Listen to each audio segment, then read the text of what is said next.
Bonsoir et bienvenue sur notre chaîne YouTube de la justice de Dieu en Jésus-Christ. Donc, nous sommes le ministère de la justice de Dieu en Jésus-Christ. Donc, gloire à Dieu lorsque nous disons que nous sommes justes. Cela veut dire que nous sommes réconciliés, nous sommes approuvés et nous sommes des bien-aimés, oui, de l'Éternel. Et Jésus-Christ est notre époux. Donc voilà, autrefois, j'avais partagé sur le sujet du couple, donc les rapports sexuels au sein du couple. Et voilà, on avait vu ensemble que, et que tout était permis et qu'il fallait vraiment profiter au maximum de son couple. Et c'est Dieu qui a créé ces choses. Cela ne vient pas du système de ce monde. Et lorsqu'on le fait selon la volonté de Dieu, on y prend beaucoup de plaisir. Amen. Donc voilà, aujourd'hui, je vais parler du dévoi conjugal au sein du couple. Oui, le dévoi conjugal au sein du couple. Pourquoi je vous ai dit ça? Parce qu'on s'est rendu compte aujourd'hui qu'il y a beaucoup de problèmes au fait dans les couples, dans les maisons. Il y a beaucoup de disputes, de discussions, d'insatisfaction, comme si malheureusement le couple était, être marié était une mauvaise chose. Et souvent, il y a des personnes comme ça qui disent que quand, par exemple, tu vas à la mairie, ils disent oui, tu vas mettre la corde au cou. Vous voyez cette image mauvaise que malheureusement les personnes attribuent ça à Dieu parce que Dieu, au commencement, lorsqu'il créa Adam et Ève, il savait que c'était une très bonne chose de les mettre en couple ensemble. Donc voilà, aujourd'hui, nous allons voir les dévoirs conjugaux au sein du couple. Il faut savoir que lorsqu'on étudie les Écritures, on voit que par exemple, dans le livre de 1 Corinthiens chapitre 7, il nous est dit que le corps de la femme appartient à son mari et le corps du mari appartient à sa femme. Donc, ça veut dire que lorsque nous sommes en couple, on doit comprendre que notre corps ne nous appartient pas. Notre corps appartient à notre mari. Pourquoi je vous explique cela? Il faut déjà comprendre que nous avons une identité, nous avons un modèle. Nous sommes des citoyens du royaume des cieux sur cette terre. Nous sommes en Christ au fait. Et nous manifestons l'amour sacrificiel, pas l'amour de ce monde. Je vous ai dit que l'amour de ce monde, c'est un amour qui est œil pour œil, dent pour dent. L'amour de Christ, c'est un amour sacrificiel. C'est-à-dire, je donne et je n'attends rien en retour. Parce que Jésus-Christ, notre modèle, s'est donné à lui sans rien attendre en retour de notre part. D'accord? Donc, il a fait lui-même le premier pas et il a supporté. Donc, il faudrait déjà que tu saches ces choses-là. Lorsque tu es en couple, en tant qu'enfant de Dieu, tu dois savoir que tu vas en fait pour accomplir la vision que Dieu a mis dans ton cœur. Donc, de manifester l'amour, de donner l'amour à ton prochain. D'accord? Donc, une fois que tu comprends ces choses-là, tu verras que tout ira parfaitement bien au sein de ta maison, au sein de ton couple. Pourquoi est-ce que Paul a parlé de rapports sexuels au sein du couple? Parce que effectivement, les chrétiens de Corinthe, comme je vous ai dit, se posaient beaucoup de questions. Donc, du coup, ils ne savaient pas trop et Paul s'est mis à répondre à ces questions-là. Donc, il faudrait savoir que dans le domaine de la vie chrétienne, on ne refuse pas des rapports sexuels à son époux ou à son épouse. Cela n'est pas conseillé. Il faudrait que tu saches que lorsque tu vas dans ton foyer, lorsque tu vas dans ta maison, lorsque tu vas dans ta vie intime avec ton époux, le corps de ton époux t'appartient et le corps de la femme appartient à l'homme. Je m'explique. Alors, autrefois, j'avais discuté avec certaines personnes et on s'était rendu compte que lorsqu'on partait à la mairie, on nous lisait les articles de droit concernant le mariage. Et comme je vous dis toujours, on veut se marier à la mairie, on veut se marier à la mairie, mais au fait, quand on va à la mairie, on ne se préoccupe même pas de tout ce que se dit là-bas, alors que vous allez voir qu'il n'y a rien de nouveau sur cette terre. Quand vous allez relire les articles de droit de mariage, voilà, concernant le mariage, vous allez voir que c'est calqué sur les Écritures. Calqué sur les Écritures. Dieu a tout créé. L'homme regarde et puis il répète au fait. Et vous allez voir que même dans le droit du mariage, lorsque vous arrivez devant le maire, on vous lit les droits et les devoirs conjugaux. Vous tapez sur Internet, les droits et devoirs conjugaux. Et quand j'avais discuté avec des amis, on s'est rendu compte que le jour que le maire est en train de lire ça, on ne se rappelait même pas de ce qu'il avait dit. Si tu demandes à n'importe quel mari ou femme, qu'est-ce que le maire avait dit le jour où tu te mariais, vous allez voir qu'ils ne savent pas, ils ne savent plus. Ils n'y prêtent pas attention. Donc, vous allez voir, je vais m'attarder sur un article comment dirais-je, de droit par rapport au couple. On va dire, par exemple, l'article du Code civil 215 qui dit, par exemple, 235, pardon, qui dit que l'homme et la femme, au fait, doivent vivre ensemble et doivent avoir des rapports intimes. Donc, c'est comme on dirait, c'est un droit, c'est un devoir même. C'est obligatoire. C'est-à-dire que vous devrez vivre dans la même maison et avoir des rapports sexuels. S'il n'y a pas de rapport sexuel, normalement, on peut aller jusqu'au divorce. Et ça, c'est par rapport à 1 Corinthiens chapitre 7. Vous voyez, donc, on va dire que la législation n'a rien inventé, c'est basé sur la Bible. Donc, le mari, en fait, le corps du mari appartient à la femme et la femme aussi appartient au mari. On va voir qu'aujourd'hui, pourquoi c'est important ces choses? Il faut savoir. Dans le domaine du mariage, il ne faut pas plaisanter. Et surtout, dans le rapport sexuel, il ne faut pas plaisanter avec ces choses-là. Lorsque vous étudiez les Écritures sont là pour nous enseigner. La Bible est une lumière. Il est dit que la parole de Dieu est une lumière sur notre sentier. Ça nous instruit afin que nous soyons victorieux dans tous les domaines de notre vie. Si tu veux vivre une vie victorieuse, il faut apprendre à collaborer avec le Saint-Esprit, lui poser des questions, parce que le Saint-Esprit va te répondre à ces questions-là. Au contraire, ça lui fait plaisir de t'enseigner, de te conduire, de te diriger. Il faudra savoir que lorsque tu lis les Écritures, la chose que le diable va beaucoup attaquer, c'est le couple. Le diable va beaucoup attaquer le couple. Et quand on dit le diable attaque le couple, c'est dans les pensées. Tout commence par les pensées. C'est pourquoi vous allez comprendre que par rapport à notre identité, nous devrions savoir que nous sommes saints. Nous devrions savoir que nous sommes remplis de l'amour. Par rapport à la loi est très bonne. La loi n'est pas mauvaise. La loi est parfaite. La loi est sainte. Mais nous, en tant qu'êtres humains, nous ne pouvons pas respecter la loi de Dieu. Si on pouvait la respecter, Jésus-Christ ne serait pas venu mourir pour nous. Parce que les Israélites même l'auraient bien fait parfaitement. Mais on ne peut pas la respecter, c'est difficile. C'est pourquoi Jésus est venu mourir pour nous et nous donner le Saint-Esprit. Il est avantageux pour vous que je m'en aille. Je vous enverrai le Saint-Esprit qui sera avec vous tous les jours. Donc le Saint-Esprit qui vient habiter en nous, nous aide à accomplir au fait la loi qui est parfaite. Parce que Christ, il a accompli au travers de nous, la manifeste. Donc c'est-à-dire cet amour qu'on nous demande de pardonner, on nous demande de supporter, on ne peut pas la faire de nous-mêmes sans le Saint-Esprit. Tu ne peux pas le demander à une personne qui n'a pas le Saint-Esprit de manifester le pardon, de supporter, de se comporter ainsi et tout ça. Non, il ne pourra pas parce qu'il n'a pas le Saint-Esprit en lui. Mais nous avons le Saint-Esprit, nous avons la capacité. J'ai fait un petit résumé comme ça pour qu'on puisse comprendre. Nous avons cette capacité en nous. Donc, en ce qui concerne le couple, lorsque le diable viendra pour attaquer notre couple, on doit comprendre que c'est à nous de se lever et de se battre. Et nous avons le Saint-Esprit qui nous aidera. Comment le diable attaque notre couple? Comme je vous ai dit, c'est dans les pensées. Il faudra savoir une chose. Lorsque tu étudies les Écritures, tu verras qu'à chaque fois, le Seigneur parle de « tu ne convoiteras pas ». Lorsqu'il parlait de convoitise, il s'adressait aux hommes. Ça ne veut pas dire qu'il n'y a pas des femmes qui convoitent. Non, il y a des femmes aussi qui ont des problèmes de convoitise. Mais vous allez voir que Jésus s'adressait souvent aux hommes. Parce que lorsque les hommes étaient en train de parler de « oui, tu ne commettras pas d'adultère », le Seigneur a dit que oui. Moi, je vous dis que celui-même qui regarde une femme et qui la convoite a déjà commis un adultère. Voilà comment se passe la convoitise souvent. Souvent, dans des couples, il y a des femmes qui osent refuser d'offrir leur corps à leur mari. Pourquoi? Parce que peut-être qu'il y a eu des histoires, parce qu'il y a eu des choses. Ce n'est pas normal. Parce que les Écritures nous disent que même si tu es en colère, il ne faudra pas que le soleil se couche sur ta colère. Donc, tu es censé savoir que, en tant qu'enfant de Dieu, certes, je me suis prise la tête avec mon mari, mais je ne dois pas garder cela. Pourquoi? Parce que si tu gardes cela, ça va impacter la nuit que vous allez passer ensemble. C'est pour ça que l'apôtre Paul dit non, ne fais pas cela. Si tu es en colère, il faudra que tu règles la situation. Donc, si tu laisses la colère durer et que tu refuses au fait de donner au fait ce que ton mari attend de toi, ça va créer une frustration dans la vie de ton mari, ça va créer une frustration dans sa tête. Et comme je vous avais dit, un homme qui n'est pas épanoui ou une femme qui n'est pas épanouie, ça crée une frustration et l'ennemi va se saisir de cette frustration pour commencer à mettre des mauvaises pensées dans la tête. Lorsqu'on étudie les Écritures, on voit qu'il y a un moment où Jésus va dire « Résistez au diable ». Résistez au diable. C'est-à-dire, on dit le diable rôde, mais résistez-le parce qu'on a la capacité de résister. Mais en ce qui concerne les rapports sexuels, on dit fuyez l'immoralité sexuelle. On dit de fuir.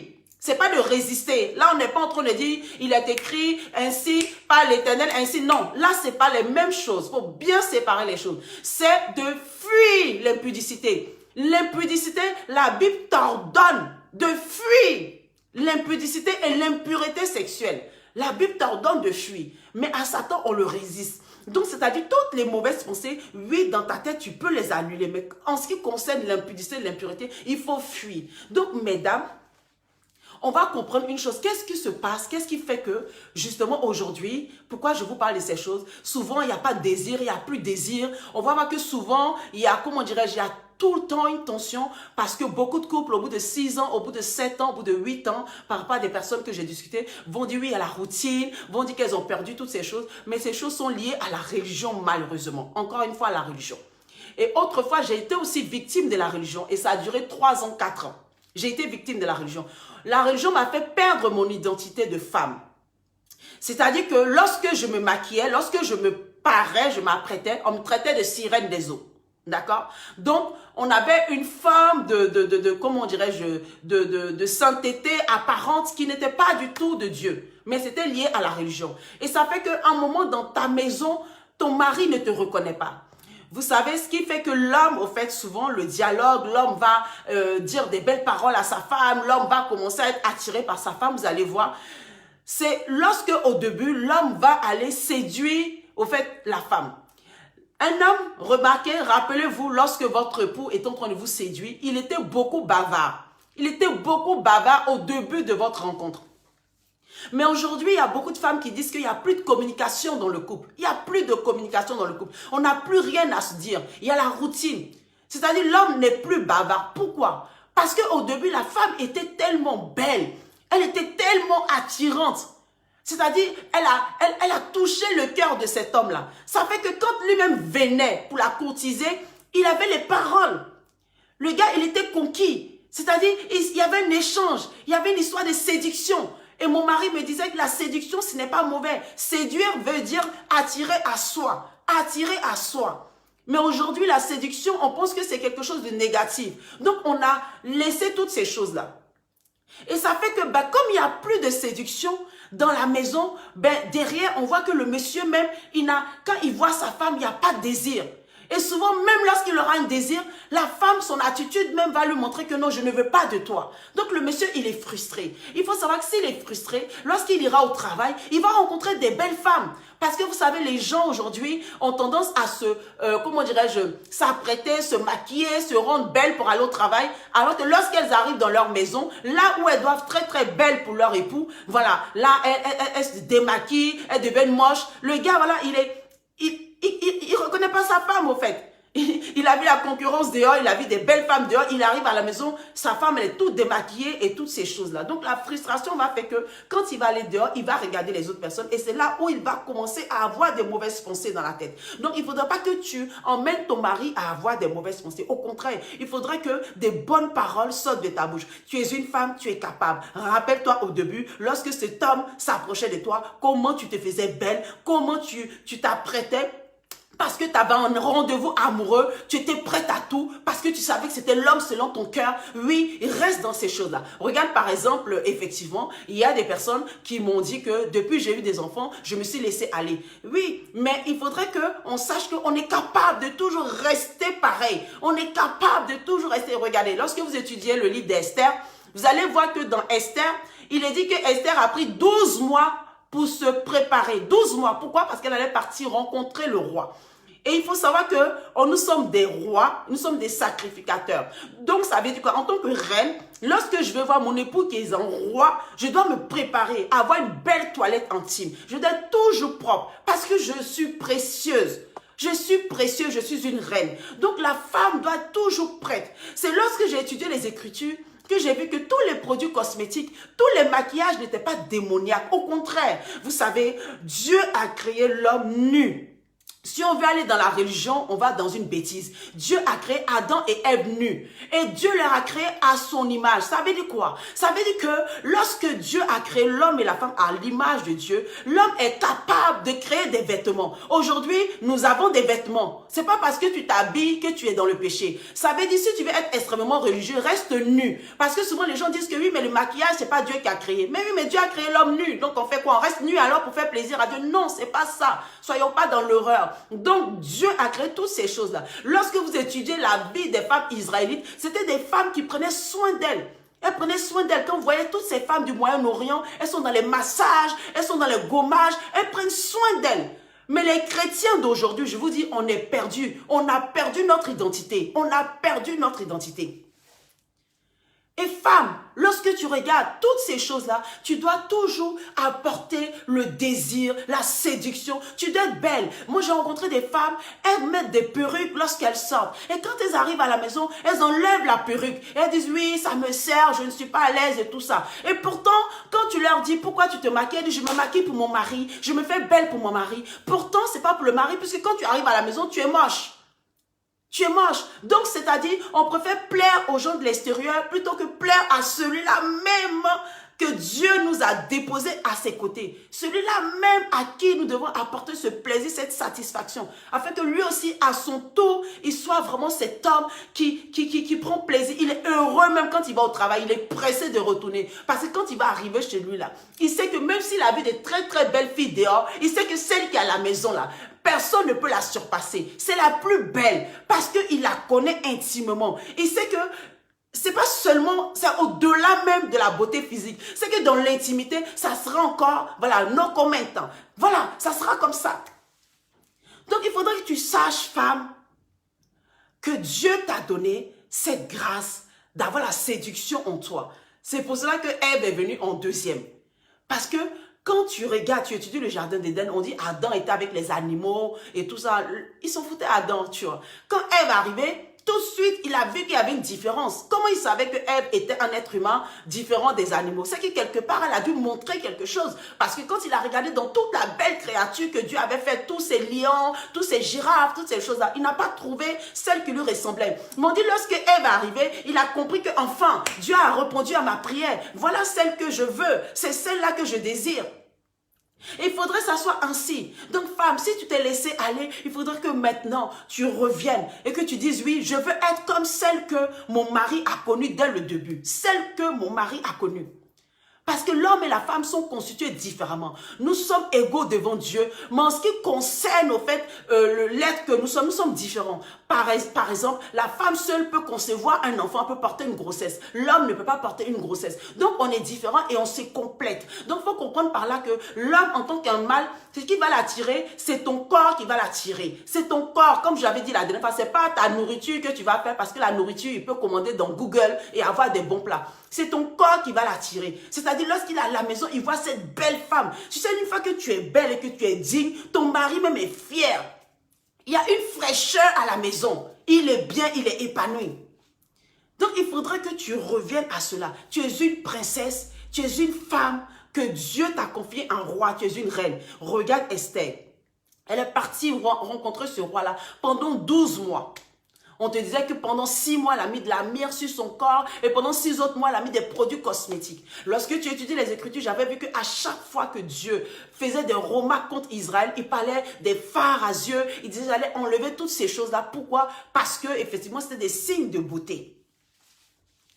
Donc, quand Dieu disait que j'allais t'enlever tes phares aux yeux, c'est-à-dire Dieu est en train de faire comprendre que si voilà, tu marches avec moi, tu remets tes phares à yeux, tu remets ces phares-là, j'aime bien, c'est joli. Mais si tu désobéis dans la loi, c'est ce qu'il disait, ben, je vais te retirer tout ça, je vais te retirer tes vêtements parce que c'est un signe au fait de désobéissance. Donc, quelqu'un qui se néglige, c'est un signe de paresse, c'est un signe de négligence et souvent on met cela malheureusement sur la religion.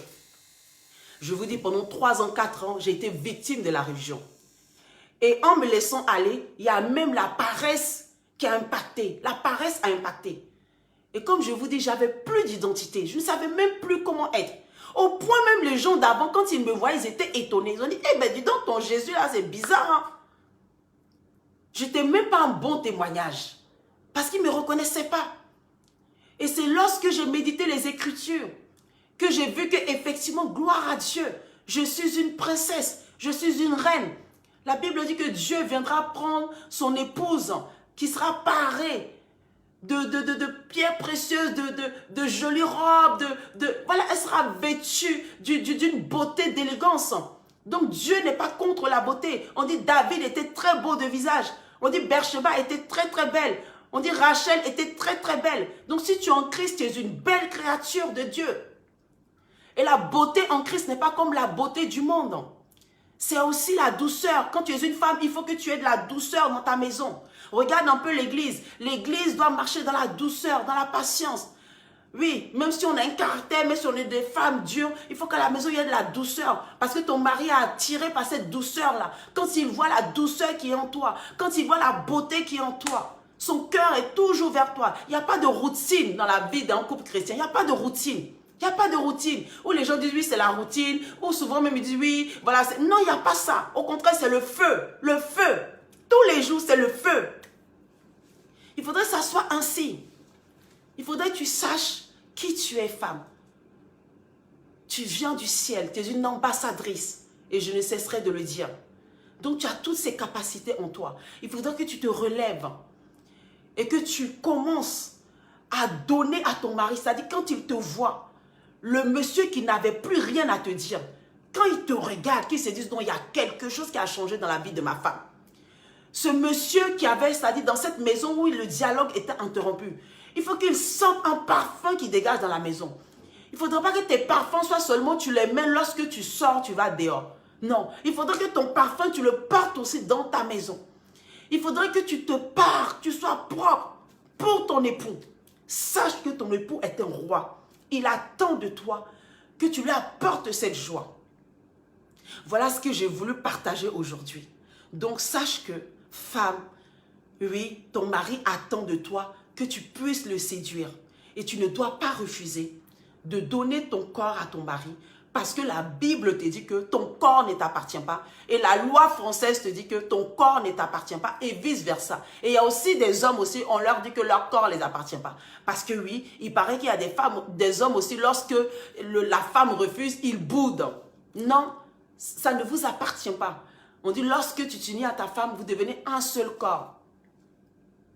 Donc, tu ne refuses pas ces choses-là. Vous savez, c'est lorsqu'on est dans le monde, qu'on boude, on se fâche et toutes ces choses-là. Mais ça ne va rien t'apporter. Au contraire, ça va emmener des blessures dans le cœur de ton mari et il va avoir des désirs vers une autre femme. C'est tout ce que tu vas engendrer dans ton couple, dans ta maison. Tu vas faire ces choses, je vais bouder, je vais me fâcher, ça ne va rien résoudre. L'amour de Dieu, tu supportes et tu t'offres.